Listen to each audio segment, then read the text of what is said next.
Hi everyone, my name's Declan McGlynn. Today we have a very special guest. We're going to look at his club smash, What I Might Do in Ableton Live. It's Ben Pearce. How are you, man? I'm good. Welcome to Point Blank. Thanks. So before we dive into Ableton and this track, you kind of started out more on kind of metal, pop punky kind of vibe, and you moved into like house and DJ. I mean, what was that progression like? I'm guessing it was just around the time I was like 18, 19. I had met a few different people than my usual group of friends and started going out to house clubs. Yeah. Saw Danny Tanaglia quite early on. Oh, right, cool. Was that like a moment? Yeah, I kind of remember that as like a defining moment. Yeah, but it was all the clubbing scene in Manchester at that time. Yeah. Obviously, kind of various different intoxications kind of led you to enjoying house music a lot more. Once I discovered booze, it was like, I get it now. Yeah. Exactly. So it went, and then that kind of took off from there. I mean, I still listen to bands all the time and go and see them, but it's kind of both of them now. Do you think that's important to keep yourself away from the club, especially when you're DJing a lot and you're making dance music a lot? It's important to me. I don't know about anybody else. Everyone else can have their own ways of doing things, but I tend to like not listen to house music as much when I'm traveling or if I'm at home. Right. I think that's more for clubs. I think it works well in clubs. Obviously, I appreciate it, enjoy it, but definitely it's a lot better in a club. It makes sense there. It's like it's home. Yeah, totally. And what were your first tracks like? I mean, you saw Danny Tanaglia and then you were like, well, I want to do this, but where did it go from there? Did you just download some software or? So what happened was I was promoting for a night in Manchester at that time. It was kind of like an electro night at that point. And then I rented a pair of turntables, lent a pair of turntables off a friend of mine, learnt how to DJ, and then got a few residencies in Manchester. So playing around. DJing started first? Yeah, DJing first for about 3 years, and then kind of got a copy of Ableton and started messing about, but it wasn't anything serious, just making edits and stuff. And then kind of gradually started making a bit more serious music and trying to play a few tracks out, and got the opportunity to test them in clubs where I was playing in, and playing on function ones and stuff, which was a big help to understand like frequencies and mix downs and stuff a little bit. What were those first tracks like? What was the big struggle? Yeah, there's some of them still online now. I mean, I had a few tracks released before What I Might Do came out, and listen back to them now, it's really painful.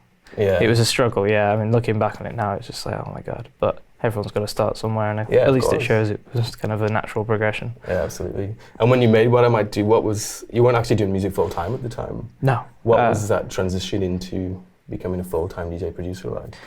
I think it took about 6 months from when it was signed to when it actually came out, because there was a lot of licensing things to go through, and then MTA Records got involved with Under the Shade as kind of a joint venture. So it took a while to come out. It came out in September, and I quit my job in the following January, like on New Year's Day. So how did that feel? It was pretty good. Yeah, it was quite scary at first, but it made sense. Yeah, and not look back as it would be. Yeah, and how did this track come together? It was quite strange actually. So I'd had a load of tracks, kind of just bits and bobs that I was working on, and my girlfriend was still the same girlfriend now. She was constantly sending me music, so she was like sending me tracks, like say edit this or remix this, like trying to just like, and we were bouncing music off each other all the time, so that kind of was helpful. And then one of the tracks that got knocked around was Anthony Hamilton, and so I found the a cappella and just slotted it over this. Originally this had some sort of poem over the top of it, and it's very strange, and but this kind of just worked with what I was doing here. I tried it out a few times. Everyone liked it, and then Solomon got his hands on it and started playing it through my mate who gave it him. So yeah, was he a promoter as well? And was Solomon he was playing. Yeah, Solomon was doing like a 6-hour set for him, and so I think he was picking him up from the airport, and he heard it in the car, and Solomon was asking what it was. So yeah, it was quite cliche, but it was good at that time, because at that time I hadn't given it to anybody else, and no one else was playing it, so I'd only had my mates saying it was all right. So to have that recognition that early on was pretty amazing. Yeah, and that version was just something you'd done by yourself in your bedroom on headphones? Yeah. What was the setup for it? Just a laptop? Yeah, it was just a laptop and some really bad monitors. I can't remember what monitors they were. I wish I could remember. Something really poor. Like £100 monitors, they were really bad. And then I had a friend of mine in Manchester that helped a little bit in a bigger studio. We got a bigger studio and we went through it a little bit and tweaked some things at the time, but it wasn't major. It was all still pretty basic at that point. Cool. So shall we have a look at it then? Yeah, sure. I mean, this is the original version you made on your laptop. Yeah, right? this is it was actually on my previous laptop, so this is kind of the same project, and some of the bits have bounced down to audio. So it's not all completely original, but you kind of get a good idea of the things I used and the way it went about it. So the first drum rack, as you can see, is with quite basic plugins on, and everything's pretty much Ableton's own, because at the time I didn't really have any external plugins. So I just soloed that one, and this is just actually, which is pretty self-explanatory. And that kick is from Ableton's library? No, this is I think it was from a sample pack at some point, DHS, some sort of sample pack. And then so layered on top of that is some 707 sounds. So it's actually layered up with the kick again. And there's claps and various other amounts of percussion that come in at that point. That's the 707 that comes with Ableton. Yeah, the echoes. Yeah. And I still use Ableton's preset percussion racks quite a lot, especially the 909 ones recently. I think they're good enough for what I do at the moment. Yeah. It's also really nice having the macros pre-assigned, and you're just like tone, blue, like just quickly being able to do stuff. It really comes together. I've kind of created my own presets now with the macros on a few things. So when I load up a track now, I've got all my kind of, on the sends and returns, I've got all the plugins that I usually use. So the UAD stuff that I use, which we'll obviously can talk about later, but it is really good for just being able to quickly throw something together. I think that's the main kind of pulling point. Yeah, definitely. So if you go a bit further on, there's some toms that come on, and then there's shakers, which is just actually not even a shaker, it's a hi-hat, again from the C78 Ableton rack. So it's all really, really basic. The percussion is never really, I mean, obviously it's important in the house track and club focus tracks, but I think for this it was more about the bass line and the vocal, and the way the percussion was just there to lead everything through and carry it. Cool. So the main thing, the synth. So the synth was again just the operator, and with a chord. I wish I could talk you through how I remember to do. Most of this, looking back on it now, is really bizarre, because it's so different from my workflow now. So it's really weird looking back on it, thinking that's awful, that's really bad EQing and stuff like that. Yeah.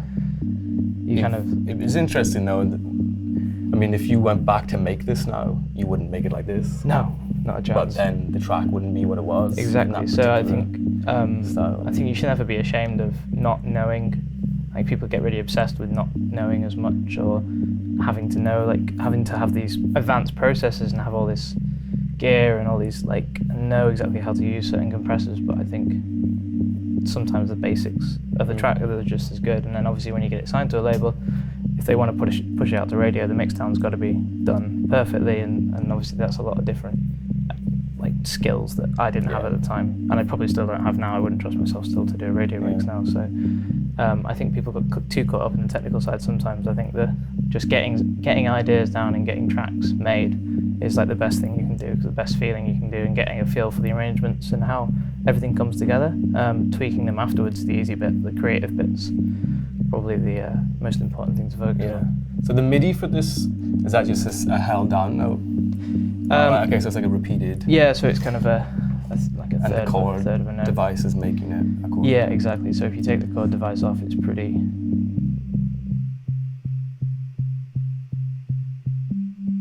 So it's like a tri-wave. Yeah. And I think these chord devices actually still are good. I think every time I have used them, just for jamming on, and if you have MIDI keyboard, you can play around with maybe chords that you wouldn't play normally. So it is. I probably still would use them. I can't think of the last time I did. Yeah. So layered over that is another like pad sound, which is again one of the Ableton presets pads.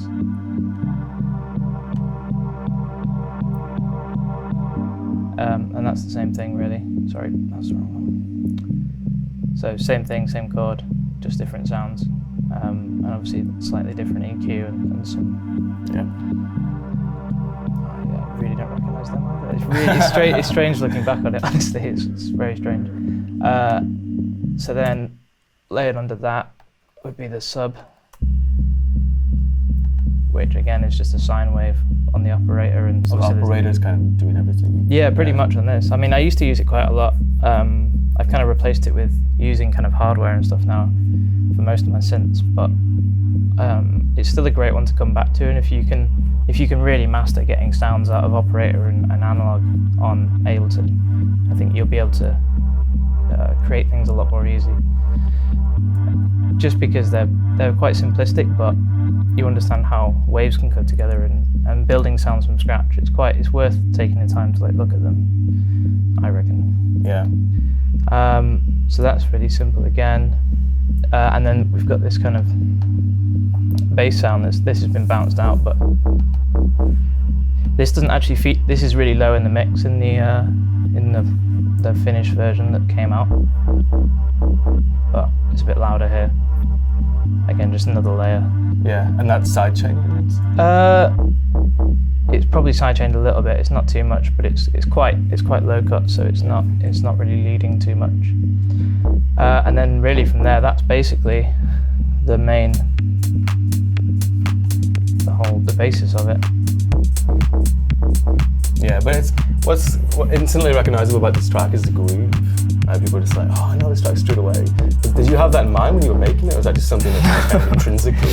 It just happened. How swung is it, or is it swung at all? What do you think contributes to the groove of this track? I think I don't know, I think it's the way that the bass line and the synth kind of, they're quite percussive in their nature anyway, so they kind of like apply their own kind of groove to it. The drums are quite static, but in their own way, kind of offset from everything else. Thinking back on it, I know I didn't even swing anything on this. Yeah. So it's very strange. It's one of those things that maybe it just comes together because it comes together. Sometimes not too much to say about it. Is that something you think about now more often? Yeah, well, when people ask me on production masterclasses, then I definitely do think about it. All the time. Yeah. But no, I wouldn't. I mean, thinking back, you usually just point out your errors in it, and you think, oh, that's really poor or whatever. So it's quite strange to look back on things. Yeah. And then the only other thing that was over before the vocal came in was this kind of ambient sounds. So probably can't hear that too well. I'll fast forward it.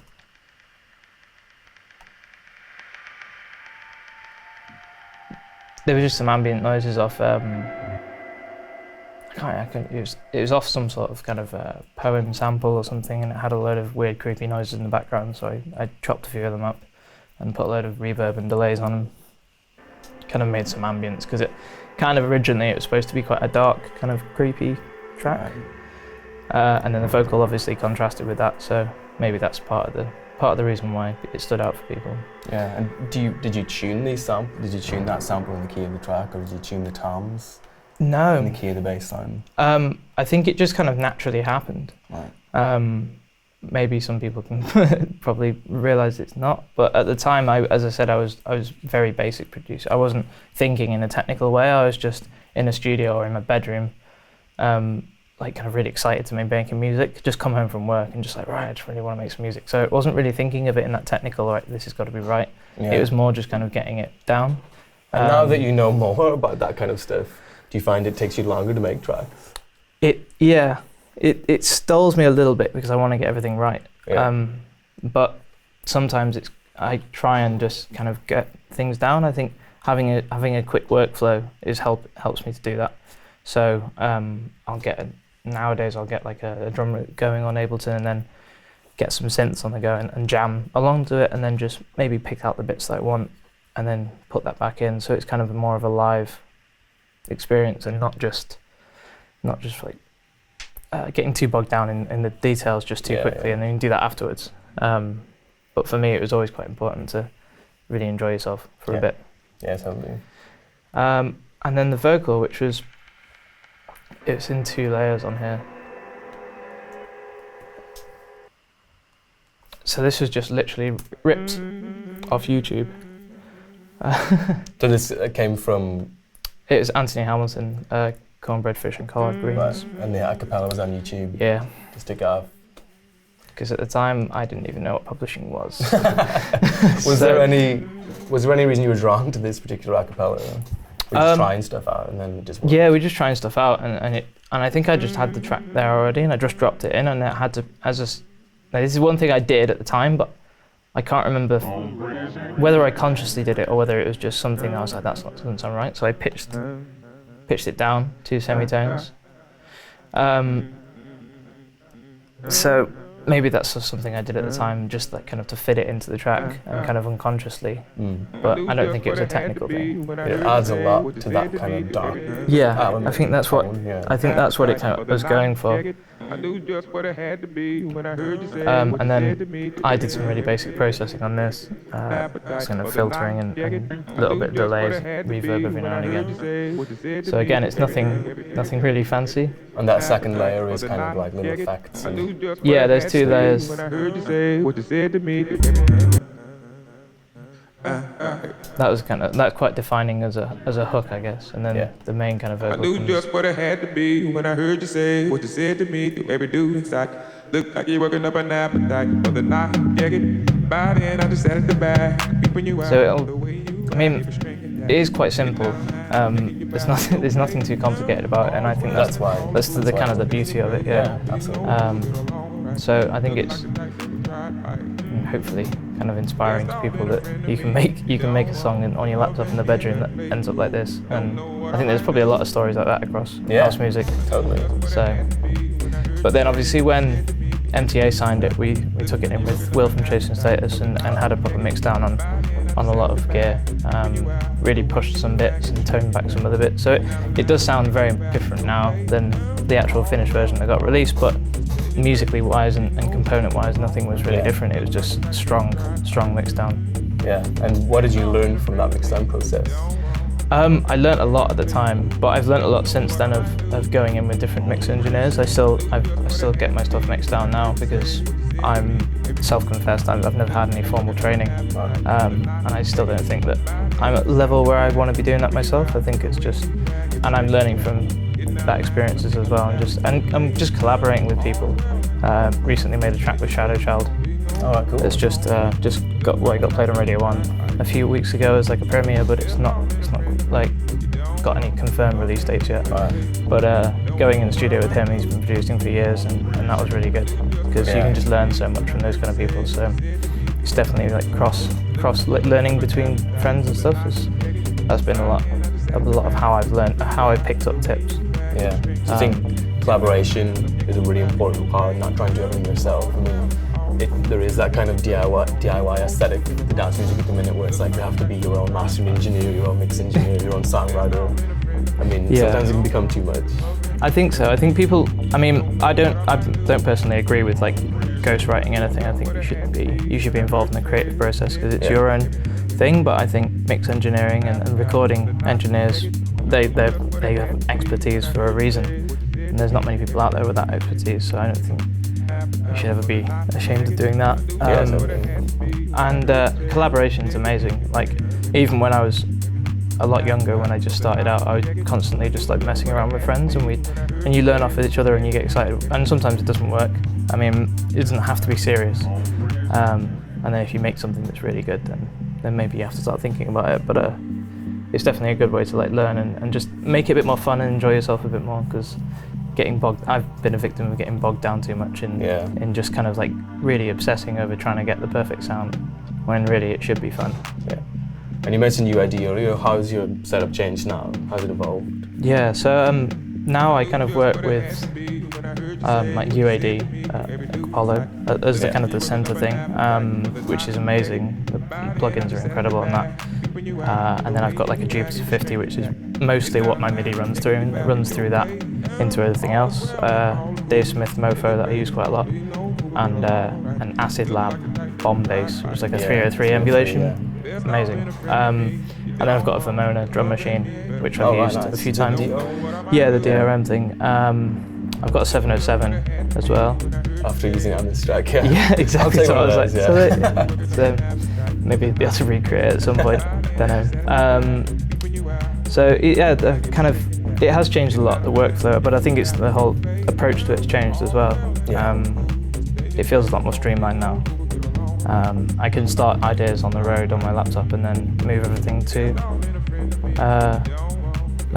my studio and then get a bit more done and then take it to the mix engineer when it's all finished and just to tweak it and get it all ready for going off. So that's generally the process now. Yeah. And it makes it a lot more mobile. I've not got a studio in London yet, so I can still work everywhere from that kind of approach. I'm not tied down. Yeah. So what would be your one bit of advice for someone who's still working, making tracks in the bedroom on 100 quid monitors or on headphones, whatever? Just enjoy yourself, really. Don't worry too much. Don't rush into it, and don't try and don't try too hard to make a hit. I think that's what people are doing. They're trying to make the biggest track. It's good to emulate sounds that you like, but I think just trying to find your own style. It's really generic and it sounds really bad advice, but it is really important to do because you can really tell when you get a demo. As a label owner, I get demos, and you can kind of tell when something's forced, when someone's tried to pen in a sound that just it doesn't sound natural. So there's a lot of that, and then obviously there's a lot of help online or through wherever colleges or whatever, which I wish I would have had when I started. So it kind of helps to get the basis right, because I spent a lot of time pulling my hair out, not knowing why Ableton was doing some really funny thing. I remember the first time I freezed a track by accident. Froze a track, sorry, that's really bad English. Froze a track by accident. I couldn't figure it out for about 3 hours and it killed me. I was just so annoyed. So little things like that, when you could have just Googled it, but I think at the time I was just trying to figure out everything on my own. Yeah. But then in doing that, you've reached the point that you're giving the advice on, which is stumbled into your own sound. Yeah, exactly. Whether you like it or not. Stumbled backwards through a hedge into my own sound, it seems. I wouldn't consider myself a good producer yet. I don't think I'm at that level. I don't think that anyway, but I find myself when I'm working with other people, I can vocalize my thoughts a lot better. So I have so much better ideas when I'm in a studio with someone, even if it's just my mate. I know what to do and everything goes really well. When I'm on my own, for some reason my head just kind of gets ahead of me a little bit and slows me down. So and definitely a tip would be to collaborate with anyone you can, even friends. Just get in a studio with them and have some fun. Remix something. There's loads of remix stems online now that you can get. Just anything. Just get your creative juices kind of flowing, and I called it cross-pollinating for some reason. So getting my own tracks and bouncing them down to stems and then putting the stems back in and remixing them. And we actually just did a tutorial about that on Friday. Yeah, so I've always found that. I've done that a few times and it's really, really good. We've got a label, so we've got a few, 10 artists, and we're constantly encouraging people to kind of remix each other. It still happens quite a lot. I've remixed a lot of them and they've remixed mine. It's never going to get released, but you might play it out. But it's just something just to keep you going, because sometimes when the writer's block strikes, it will not go away for a long time, and you can just sit there looking at a drum loop thinking I can't write a bass line, but you could just work with somebody else's and get something going. Just enjoy it. Yeah, totally. So you are looking for demos, right? Yeah, of course. Send you some demos. Yeah, definitely. You can send it to either of the labels' emails. They're on the label page, Perp Soul, and Soul on Facebook. Yeah, definitely. Always looking around. Well, thanks for coming in. No problem. Pleasure. Stay in your place, don't be no fool, get along, right? Look like a I would love that.